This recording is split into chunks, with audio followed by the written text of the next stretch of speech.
ఏ Mallayya fire ఏ Ellaiah fire చేస్తాడా fire.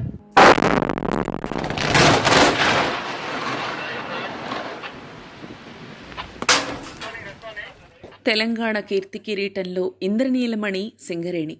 Singareni అంటే కేవలం బొగ్గు తవ్వే కంపెనీ కాదు, ఇది ఉత్తర తెలంగాణ జీవరేఖ, గోదావరి తీరపు వెలుగురేఖ.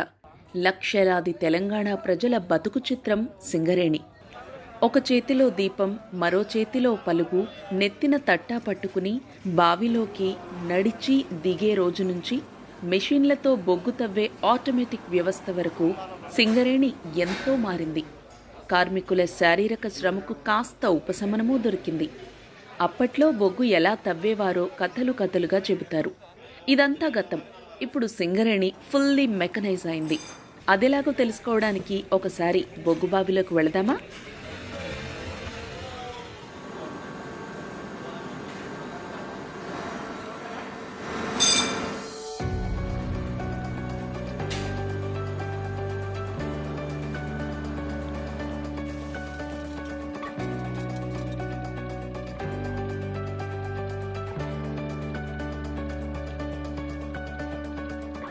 షిఫ్ట్ల ప్రకారం డ్యూటీకి అవసరమైన వస్తువులు, రక్షణ పరికరాలు తీసుకుని గనిలోకి వెళ్తారు కార్మికులు.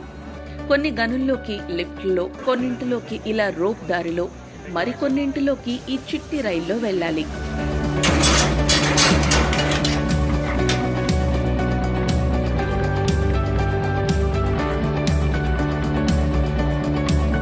బ్లాస్టింగ్ చేసేవారి నుంచి మొదలు మెషిన్ ఆపరేట్ చేసేవారు, డ్రెస్సింగ్ చేసేవారు, వివిధ అనుబంధ పనులు చేసే ఎందరో కార్మికులు గనుల్లో పనిచేస్తుంటారు.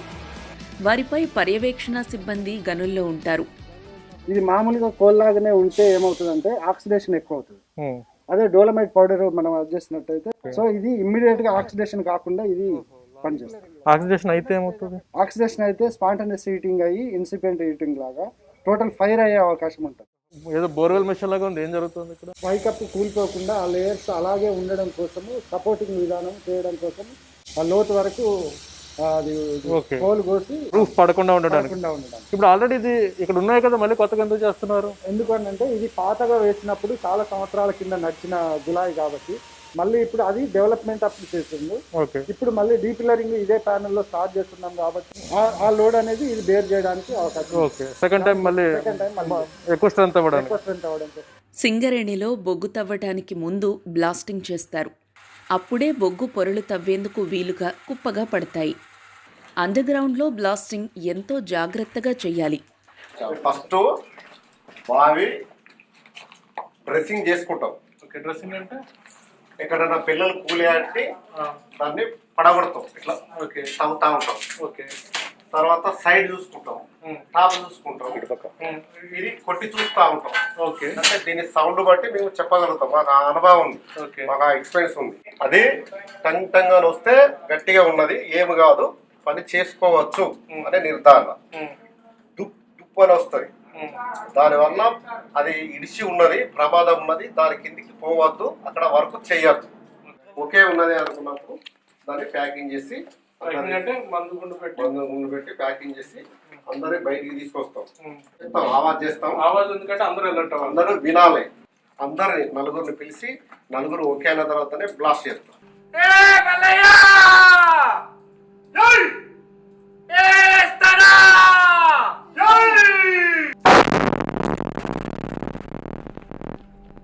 బ్లాస్ట్ అయిపోయినాక ఒక 10 minutes ఆగుతాం. అందులో స్మోక్ అంతా బయటికి రావాలి, అంతా క్లియర్ అవుతుంది. క్లియర్ అయిన తర్వాత అప్పుడు మళ్ళీ డ్రెస్సింగ్ చేసుకుంటా కొట్టుకుంటా చూసుకుంటా లోపలికి పోతాం. మళ్ళీ కొడతాం. ప్రతిసారి కొట్టడమే. మీరు చేరినప్పుడు యాక్చువల్గా ఎలా చదివారు? అప్పుడు తట్టతోటి అది ఉండేది? అప్పుడు అంతా వాటర్ ఉండేది, బాగా హీట్ ఉండేది. ఈ డెక్కర్ మీద ఈ బని ఉండకపోయేది, బనివతనే ఉండేది. డ్రైన్ల మీద కట్ డ్రైన్ల మీద ఉండేది. ఈ తట్టను ఎత్తుకొని ఇట్లా తల మీద పెట్టుకొని పోతా ఉంటే ఇది అంతా కాలేదు, అంత బురద వాటర్. ఒక ఇట్లా అనంటేనే పళ్ళు కనిపించేది, కానీ మిగతా అంతా ఘోరంగా ఉండేది. అప్పటి పరిస్థితికి ఇప్పుడు చాలా టెక్నిజం పెరిగింది, చాలా ఇప్పుడు ఈజీ. అప్పుడైతే తట్టుకోలేదు, వన్ సైడ్ పోయినా కూడా హీటు. ఇప్పుడు మంచిగా ఏసీ పలుగుతో కొట్టి తట్టతో లేదు. మొత్తం డైరెక్ట్ మిషన్స్ కొట్టడంతోనే వచ్చి తీసుకపోతుంది, బెల్ట్ మీద వస్తుంది. సో అక్కడ బ్లాస్ట్ చేసాం కదా మనం ఆ ప్లేస్ లో. ఇప్పుడు మనం అక్కడికి వెళ్ళొచ్చా? ఓకే. తీసుకుంటూ వెళ్దాం. సో ఇంతకుముందు రాళ్ళనే లేవు. ఆ బొగ్గకి వచ్చింది, ఆ డిటోనేటర్ వేగానికి ఇక్కడ కొట్టేసి ఈ బొగ్గు ఈ బ్లాస్ట్ వల్ల ఇవన్నీ పిల్లల కింద వచ్చి పడ్డాయి. పేలుడు పూర్తయ్యాక బొగ్గును మెషిన్లతో ఎత్తిపోస్తారు. పేలుడు లేకుండా నేరుగా బొగ్గును తవ్వే మెషిన్లు కూడా ఉన్నాయి. మనం ఇప్పుడు భూమి ఉపరితలానికి 270 మీటర్ల కింద ఉన్నాము. ఇది సింగరేణికి సంబంధించినటువంటి గోదావరి కని 11 ఇంక్లైన్ మైన్ అనమాట.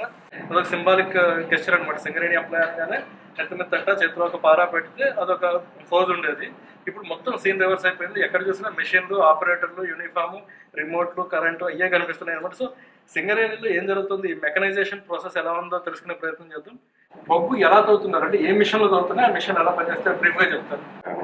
కటింగ్ చేసుకుంటా సైమల్టేనియస్గా కన్వే చేస్తుంటారు సెకండ్ కార్. ఇందులో ఎక్కడ మనిషి పని ఏం లేదు, శ్రమ పడేది ఆపరేషన్ ఉంటుంది. ऑपरेशन स्विच ऑन చేసి ఆపరేషన్ చేస్తారు. हम लोग सपोर्ट में रह के इससे 20 मीटर पीछे से कटिंग कर सकते हैं। 1 घंटे में कितने टन माइनिंग कर सकते हो? और ये करीब 1 मिनट में 10 टन अपना काट देते हैं। ఇదే మిషన్ బొగ్గు తీసి టబ్లో వేస్తుంది. డబ్బులో వేస్తుంది. ఓకే. దీని పేరు SDL, సైడ్ డిశ్చార్జ్ లోడర్ అంటారు. Side discharge. మీరు ఎంతకాలం నుంచి చేస్తున్నారు దీనికి ఆపరేటర్గా? 15 ఏళ్ళు. బొగ్గు తవ్వడం పూర్తయిన తరువాత దాన్ని కన్వేయర్ బెల్ట్పై లేదా తొట్టెల్లో పంపించి లారీల్లో లోడ్ చేసి అక్కడి నుంచి రైలులో చేరుస్తారు. ఇప్పుడు మనం చూసిందంతా అండర్గ్రౌండ్లో బొగ్గు తీయడం గురించి. ఇక ఓపెన్ కాస్ట్కి వెళదాం.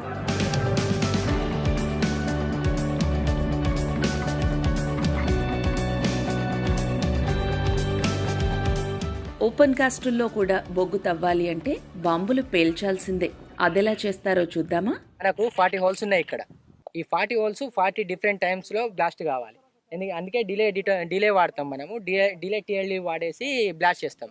బ్లాస్ట్ చేసినప్పుడు ఏమవుతుందంటే మనకు ఒక్కొక్క హోల్ ఒక్కొక్క టైంకి బ్లాస్ట్ అవుతుంది. అన్నీ కలిపి ఒకటేసారి బ్లాస్ట్ అయితే గ్రౌండ్ వైబ్రేషన్ ఎక్కువై నియర్ బై బిల్డింగ్స్ కానీ ఏదైనా ప్రాబ్లం అవుతుందని మనం ఈ డిలేస్ వాడతాం. ఈ 40 మొత్తము వితిన్ మిల్లీ సెకండ్స్ లోపలనే అయిపోతాయి. 400-500 మిల్లీ సెకండ్స్లో టోటల్ బ్లాస్టింగ్ కంప్లీట్ అయిపోతుంది.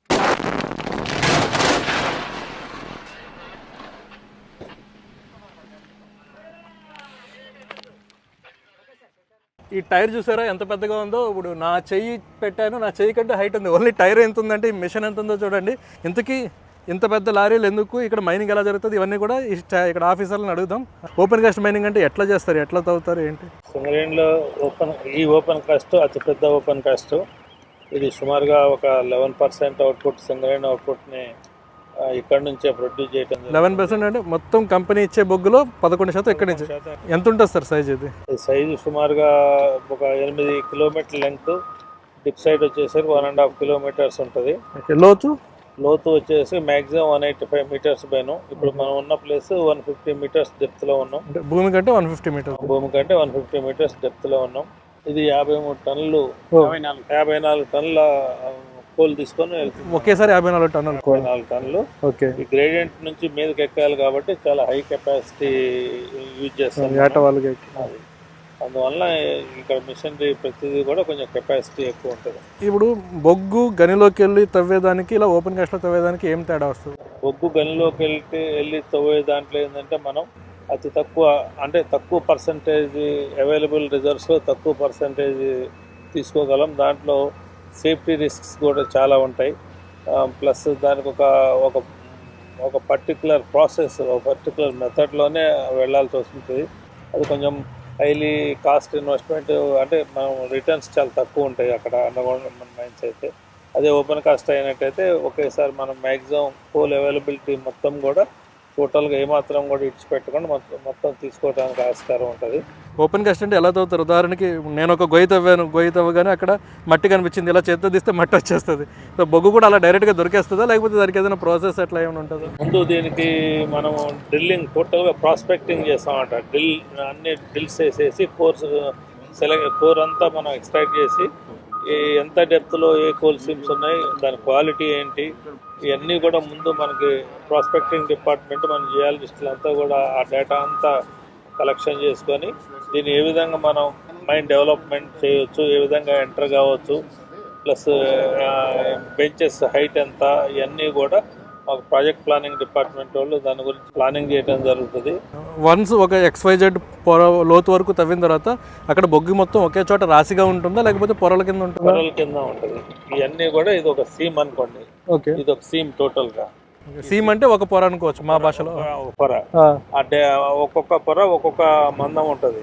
ఓకే, దానికి అనుగుణంగా మేము దానికి హోల్స్ డ్రిల్లింగ్ చేసేసి ఎక్స్ప్లోజివ్స్ పెట్టి బ్లాస్ట్ చేసి అది లూజ్ అయిపోయాక దాన్ని మనం ఈ షవల్స్ ద్వారా తీసుకొని డంపర్లో నింపడం జరుగుతుంది. ఓకే, ఇది అప్పుడు మన CSP పాయింట్కి డిశ్చార్జ్ పాయింట్కి పోయి అక్కడ డంప్ చేయడం జరుగుతుంది. ఇది ఫర్ ఎగ్జాంపుల్ డెప్త్ అంతా తవ్వేశారు అనుకుందాం ఇక్కడ కోలు, దీని కింద ఇంకా కోల్ ఉంటుందా లేకపోతే ఇక్కడ క్లోజ్ చేయాలి? మనకి ముందు ఈ ప్రాస్పెక్టింగ్ డ్రిల్లింగ్లో తెలిసిపోతుంది మ్యాక్సిమం ఎంత డెప్త్ వరకు కోల్ ఉన్నది, ఎన్ని సీమ్స్ ఉన్నాయని మనకు వాళ్ళు డేటా ఇస్తారు. వాళ్ళు ఎంతవరకు ఉన్నదో మనం అంతవరకు వెళ్తాం. ఇది 3 సీమ్, దీని కింద ఇంకా 4 సీమ్ కూడా ఉన్నదన్నమాట. దీని కింద కూడా ఇంకో కొంత మట్టి ఉండి దాని మట్టి ఉంది, దాని కింద ఇంకొక సీమ్ ఉన్నది, అది కూడా తీసుకోవడం జరుగుతుంది. ఇందులో ఉన్న బొగ్గంతా తీసిన తర్వాత ఏం చేస్తారు? ఇదంతా కూడా మనం తీసిన దీన్ని అంతా బొగ్గు అంతా కూడా ఎక్స్ట్రాక్ట్ చేశాక వాయిడ్ అంటాం దీన్ని. ఈ వాయిడ్ని మనం బ్యాక్ ఫిల్లింగ్ చేసుకుంటూ వస్తూ ఉంటాం, అగైన్ నింపుకుంటాం. దేంతో నింపుతారు? ఇదే ఓబీ మనం నింపుకుంటూ వచ్చి ఈ సర్ఫేస్ ఏరియాకి సరి సమానంగా చేసి దాని మీద మళ్ళీ మనం తీసిన ఓబీ సాయిల్ అంతా కూడా దాని మీద నింపేసి ఇద్దరు ఫారెస్ట్ వాళ్ళకి కానీ ఇద్దరు మనం అగ్రికల్చర్ పర్పస్ కానీ మళ్ళీ యూజ్ చేసుకోవడం జరుగుతుంది. ఒక ఓపెన్ కాస్ట్ ఒక చోట ఫర్ ఎగ్జాంపుల్ XYZ ప్లేస్లో బొగ్గు ఉంది అని గుర్తించిన తర్వాత ఓపెన్ కాస్ట్ తవ్వి మొత్తం బొగ్గంతా తీసేసుకుని మళ్ళీ పూడ్చడానికి ఎంతకాలం పడుతుంది? ఇది ప్రాసెస్, దీని లైఫ్ని బట్టి కంటిన్యూస్. లోయెస్ట్ హైయెస్ట్ చెప్పగలరా సుమారు? ఈ మైన్ 89లో స్టార్ట్ అయింది, ఇంకొక 10 years అంటే సుమారుగా 2029-30 వరకు ఉంటుంది. ఇన్ ద మెయిన్ టైం ఈ బ్యాక్ చేసిన వాయిడ్ అంతా కూడా ఫిల్ చేసుకుంటూ రావడం జరుగుతూనే ఉంటుంది. ప్రస్తుతం సింగరేణి ఏడాదికి 6.5 కోట్ల టన్నుల బొగ్గును ఉత్పత్తి చేస్తోంది. 1000 కోట్ల లాభంలో ఉంది. ప్రస్తుతం ఈ సంస్థలో పనిచేస్తున్న సుమారు 44,000 మంది కార్మికుల కృషి ఇందులో ఉంది. ఇక్కడ పనిచేసే కార్మికులకు సింగరేణి తల్లి. ఈ కంపెనీ వల్ల బతుకు పోరాటంలో గెలిచి నిలిచిన కుటుంబాలు ఎన్నో ఉన్నాయి. అందుకే కంపెనీ ఉద్యోగం అంటే అంత క్రేజ్. సింగరేణి ఉద్యోగం కోసం సొంత కుటుంబ సభ్యులనే హత్యలు చేసిన ఘటనలు ఉన్నాయంటే అతిశయోక్తి కాదు. ఉత్తర తెలంగాణ బతుకు చిత్రంపై సింగరేణి ముద్ర అలాంటిది మరి. జై సింగరేణి!